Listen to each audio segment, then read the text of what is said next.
भाई साहब, एक पहले को जमाना है तो जब प्यार करे से लड़का लड़की बदनाम हो जाते, परिवार वाले इनको नाम खराब हो जाते तो भी बदनाम हो जाते, कहूँ के मुंह दिखाए लाख ना बचते। और अब के जमाने में और सामू अड़खे हैं, हमारी फोटो लो, हम बिटिया के रिश्तेदार हैं, लड़का के रिश्तेदार हैं, हमने तो सपोर्ट कर दी भगवी में।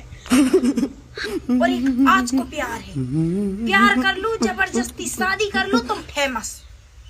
हाँ, लड़का लड़की के संगे संगे परिवार वाले भी फेमस, बदनामी के तो फटको साइड में फेमस हो गए। अच्छा, मिलियन में रीलें चल रही, उनके नाम के स्टेटस लग रहे भाई साहब बे, ये दुनिया में लैला मजनू बन गए। हाँ, दीवाने की दीवानियत, सच्ची मोहब्बत कासे से पहले पता हो तो इतनी झंझट पालवे की जरूरत ही ना पड़ती कि जब वीडियो बनाओ, जो करो वो करो, ब्याह तो होना ही है तो हम अपने वाले के लेके भाग जाते।